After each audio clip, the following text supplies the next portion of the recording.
आज का हमारा प्रश्न है इटली के एकीकरण में कैमूर की भूमिका का वर्णन कीजिए। उत्तर।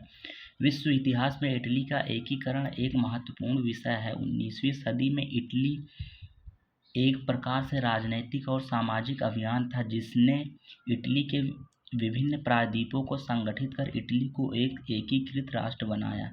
इसके एकीकरण की प्रक्रिया उसी समय प्रारंभ हो गई थी जब इटली पर नेपोलियन का शासन समाप्त हो गया था, अर्थात 1815 ईस्वी से, और इसके एकीकरण का कार्य 1870 ईस्वी में पूर्ण हुआ।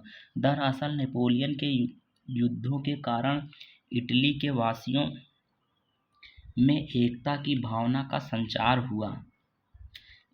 इन्होंने अपने देश को एक राष्ट्र के रूप में संगठित करने का निश्चय किया। इस कड़ी में इटली में राष्ट्रवादी एवं उदारवादियों ने अनेक प्रयास किए, लेकिन वे असफल रहे। इटली वासी रोम के प्राचीन गौरव एवं उसकी कला संस्कृति को पूर्व की तरह पुनः स्थापित करना चाहते थे। इसी क्रम में मैजनी, कैमूर, गैरीबाल्डी, इमैनुअल आदि लोगों के अथक प्रयास से विभिन्न भागों में विभक्त इटली को न केवल एकीकृत किया गया बल्कि सशक्त राष्ट्र के रूप में सैनिक मान्यता भी दिलाई।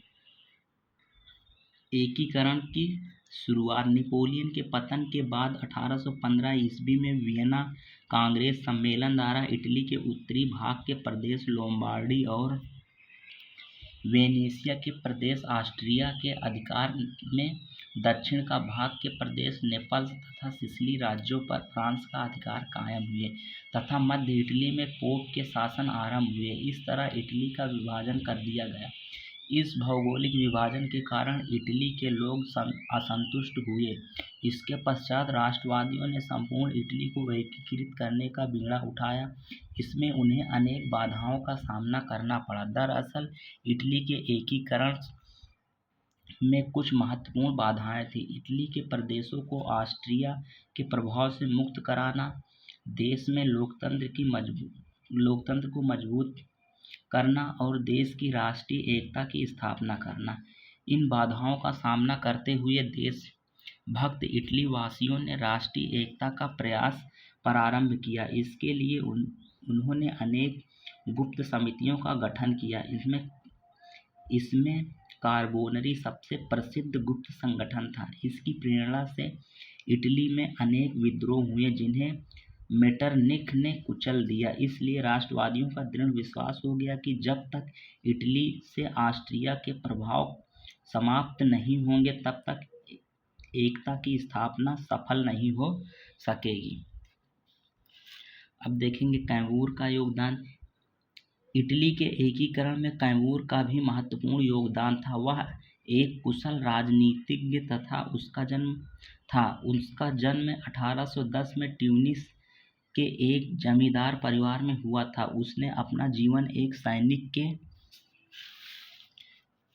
सैनिक के रूप में प्रारंभ किया था।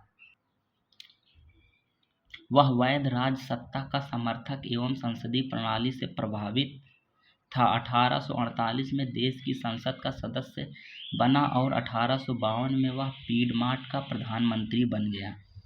कैमूर की मान्यता थी कि जब तक राज्य मजबूत नहीं होगा तब तक वह अपने संघर्ष में सफल नहीं हो सकेगा। इसलिए उसने पीडमार्ट को एकीकरण का नेतृत्व प्रदान करने के लिए उन्हें मजबूत बनाने का प्रयास किया। उसने अनेक सुधार कार्यक्रमों को लागू किया।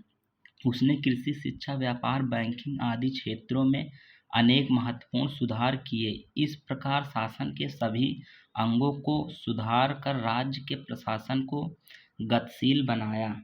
इसके प्रयासों के कारण पीडमार्ट राज्य की बहुमुखी उन्नति हुई और वह एक अब सशक्त राज्य बन गया।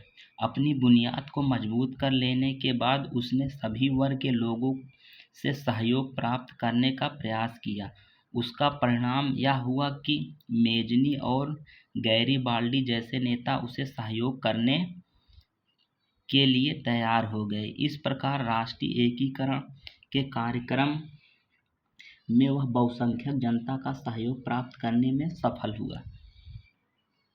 कैमूर ने इटली को ऑस्ट्रिया के प्रभाव से मुक्त करने के लिए फ्रांस की ओर मित्रता का हाथ बढ़ाया, क्योंकि इटली और ऑस्ट्रिया के युद्ध में यूरोपीय राष्ट्र फ्रांस ही था जो ऑस्ट्रिया को युद्ध में सहयोग कर सकता था। इसी क्रम में पूर्वी समस्या को लेकर जब क्रीमिया का युद्ध 1854 में प्रारंभ हुआ तो उसने फ्रांस को सहयोग दिया। 1856 में पेरिस की शांति संधि में एक सम्मेलन हुआ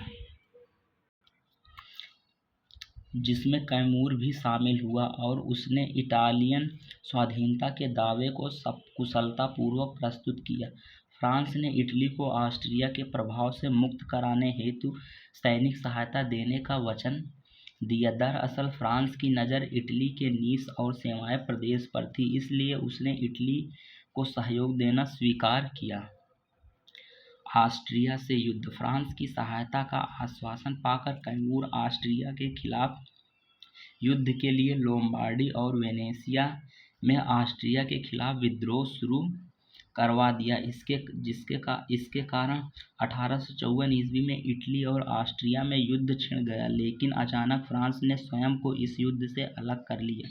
इस कारण ज्यूरिख की संधि हुई, जिसके अनुसार लोम्बार्डी प्रदेश इटली, वेनेशिया प्रदेश ऑस्ट्रिया तथा नीस और सेवाएं प्रदेश फ्रांस को प्राप्त हुए।